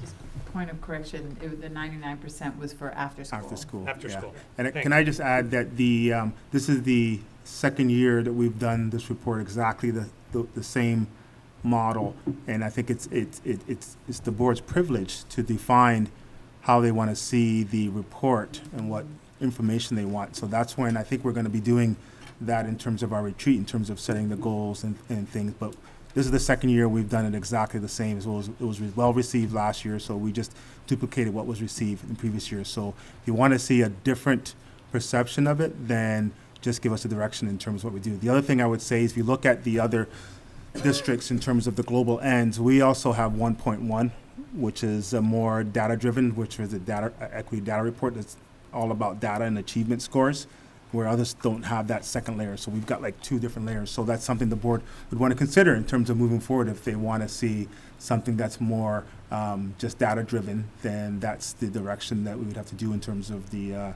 global ends policy, and we'd be able to deliver that. Commissioner Wick? Yet, just briefly, I think there is a place for a report like this, so I want to add a slightly different perspective. I also think there's a place exactly for what Commissioner Fisher is talking about.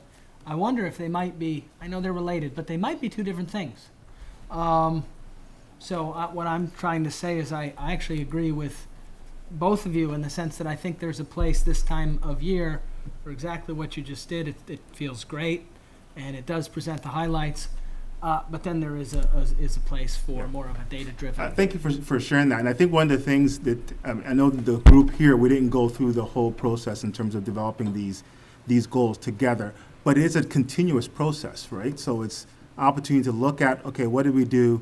Okay, how do we do it better? What is it that you really need? And if there's a combination, I agree, because one of the things I've been stressing with staff is that we do need to be data-driven. Where is the right place to put that data?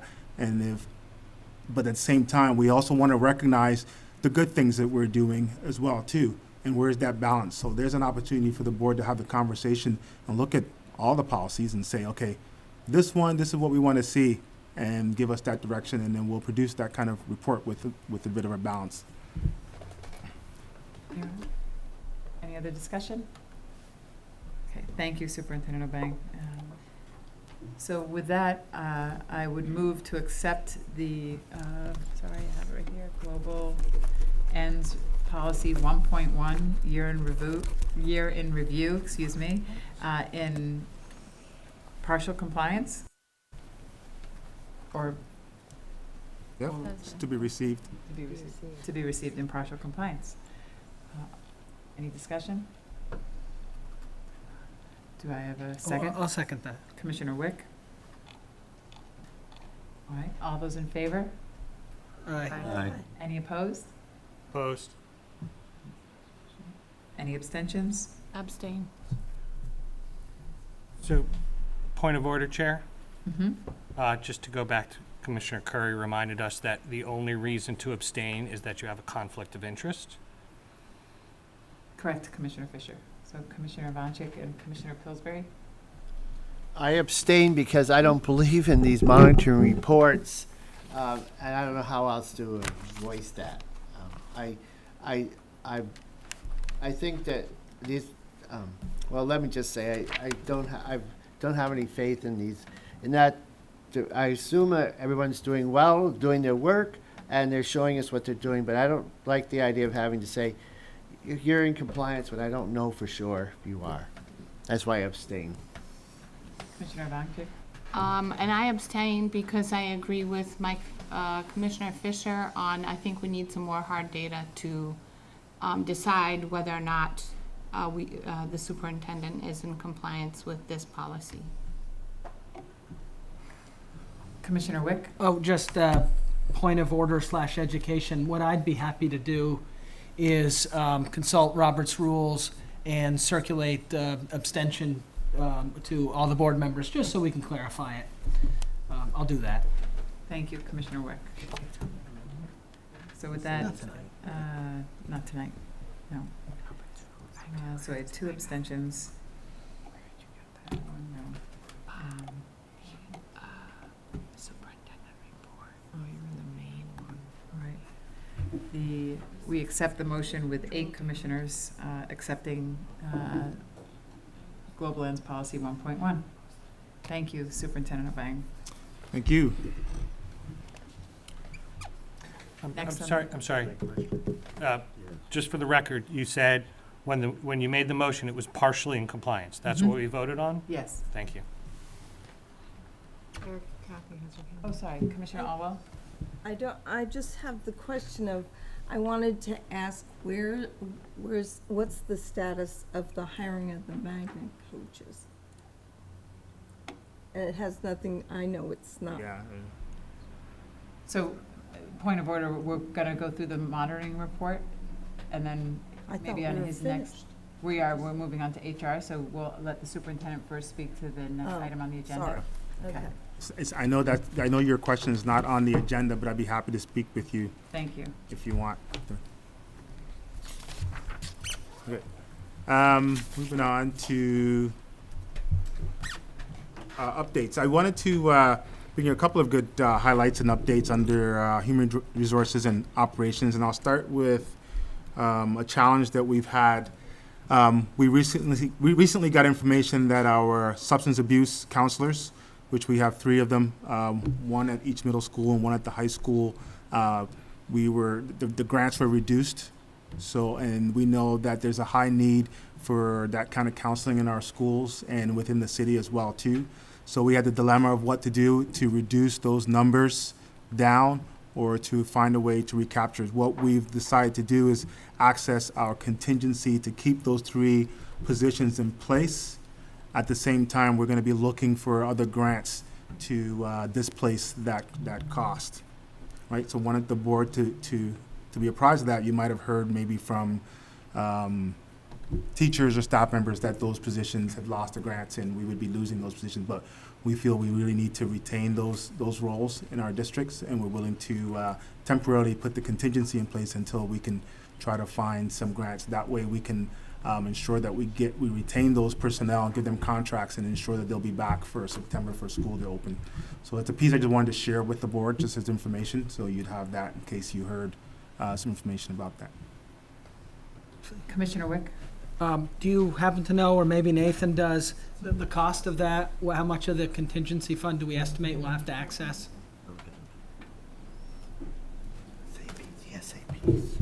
It's about $40,000. That was the value of the grant. Thanks. Commissioner Alwell? Those we used to pay for out of that EPSDT money, and if we have 800,000 in there that we got from Medicare reimbursement, why can't we use that on those? Yeah. So let me just make a long story short. Director Lavery and Student Support Services are looking at other ways to access those dollars. So it might be through some sort of Medicare funds, but we need to make sure we can retain those staff and offer them their contracts like this week. So we want to say, yes, you're going to have a job and we have money for you regardless. And then we'll look at the other strategies. And we may be able to come back and say, yeah, you know what, we found the money somewhere else. We don't have to access the contingency. Anyone else? I want to thank you very much in the efforts that Mayor Weinberger and City Council have done with their prevention, with exactly the work that the SAPs do at the Hunt, Edmonds, and BHS. It's imperative that we show support for those positions, and thank you for addressing that. And I know our grants director will, and hopefully with the board support or whatever support you need to be able to secure those reduced funds. But we're all, I speak for myself, greatly appreciate the attention to that in securing those positions. Thank you. Okay, so my last update under human resource, I'll ask Sandra to come up. Susan. I'm pleased to present to you Susan Z. Anderson Brown. She goes by Z. Susan will be our new Director of Human Resources, and we'll be working hand in hand with our operations and business office. We're going through sort of realignment, and I'm going to read a little bit of prose that we sent out to communication to staff around her, and then I'm going to give her an opportunity to say a few words. So Z will be responsible for effective planning, design, developing, and evaluating of human resources related initiatives that support the school district strategic goals while ensuring compliance with federal, state, and local laws and industry regulations. Z graduated from Champlain College, right next door, with a degree in business administration, and so that's a really good asset for us to work in partnership with our business office. Holds an MBA from Clarkson University in Potsdam, New York. In addition, she has earned her certification as Professional Human Capital Leader in Education for American Association of School Personnel. That's the sort of national Human Resources Association. Z is coming directly from Madison Northwest School District in Vergennes, where she worked as the Director of Human Resources. But she also has considerable private sector experience, which is a good partnership to have the public and the private, so we'll learn a great deal from her. Z has also worked for Husky Injection Molding as Global Human Resources Business Partner, Visiting Nursing Association as Vice President of Human Resources, and the Counseling Services of Addison County as Director of Human Resources. She currently sits on several national and state-level committees supporting school-based HR initiatives, including serving as President of the Vermont School Human Resources Professionals. So we stole one here. Most recently, Z has been nominated by the Executive Board from AASPA to represent Region 3 membership in New England, New York, and in Quebec, Canada. Yay? All right. Wow. Over to you, Z. So I just want to say thank you for this opportunity. I'm very excited to start on July 1st, even though I'm dipping my toe into the pond, so to speak, as I cross the county border. I'm very happy to be here. I've met the team. We have some really great employees working in the HR department. One of the first things I'll be doing is really looking at HR processes and creating it and working on an HR audit. So I want to look at what we're doing really well and take the appreciative inquiry role and say, let's do more of that. And then also look for other opportunities to improve our service to our customers or the staff, including in-person communication and then regular communication. There's a lot of changes that are going on with benefits. Benefits are very confusing. I'm well versed in all of the goings on, and I sit on the committee for being part of bridging the change in healthcare that we're looking at for 2020. So I'll be part of that, supporting that, and also leading Burlington and the staff through that process as well. So thank you. Hopefully it'll go well. It will. It will. It will. So. All right. on behalf of the board, we welcome you, and we are extremely excited to get to know you at a personal and professional level. Great, thank you very much. Thank you.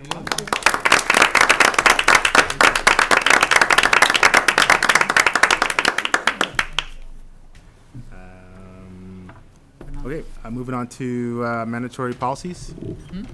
Okay, we have 2 policies we're presenting for the PG&C committee to review and to bring back. One's under student records, and it's just basically about the maintenance of records.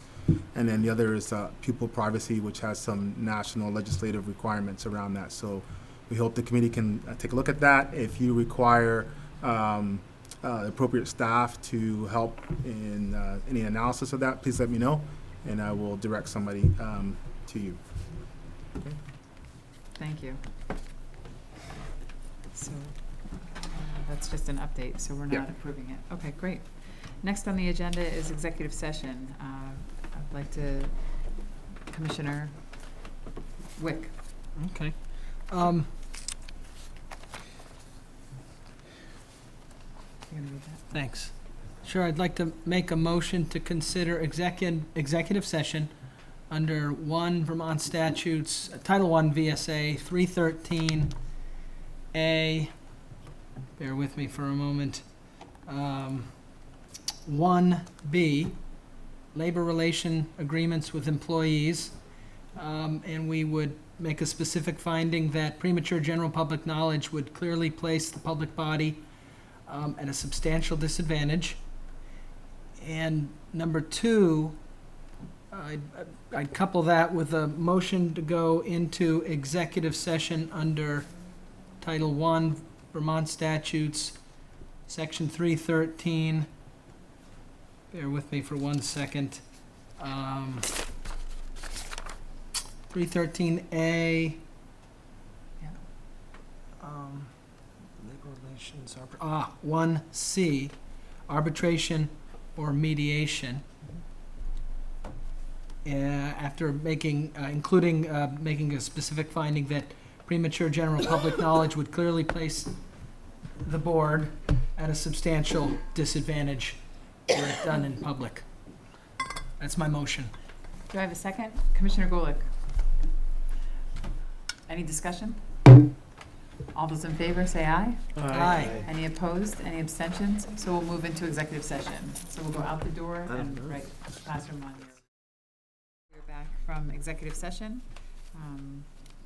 So next on the agenda is to Commissioner Pillsbury. Excuse me. I move that we vote to accept the ratification of the contracts with IT, property services, and food service. And we instruct the board chair to sign those individual those contracts. Do I have a second? I'll second. Commissioner Gorman. All those in favor? Aye. Any opposed? Any abstentions?